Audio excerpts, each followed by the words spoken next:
Joonas-Erik Laane on nüüd minuga siin, Tartu Ülikooli turunduse ja kommunikatsiooni spetsialist. No mis on teaduskool ja kellele see on suunatud?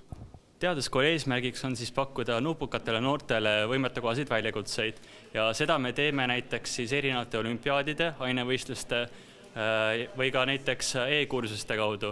Samuti korraldame erineval kujul õppetegevust. Näiteks oleme korraldanud Noored Koodi õpihuvilaagrit. No mis vanuses teie hinnangul võiks hakata noori koolitama IT ja küberkaitse valdkonnas? Ma arvan, et mida varem, seda parem, aga samas ma arvan, et see huvi ja see teadmine kujuneb pigem 5.–6. klassi juures ja meie tegevused on hästi palju keskendunud siis 9. kuni 12. klassile. Et siis ma arvan, on just see huvi kõige suurem ja võib-olla see soov rohkem teada saada selle maailma kohta kõige suurem.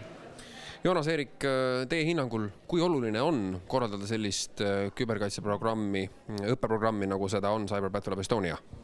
Me oleme erinevatelt kooliõpetajatelt, eriti just IT-õpetajatelt saanud tagasisidet, et noorte seas on väga suur huvi just siis kübertegevuse suhtes.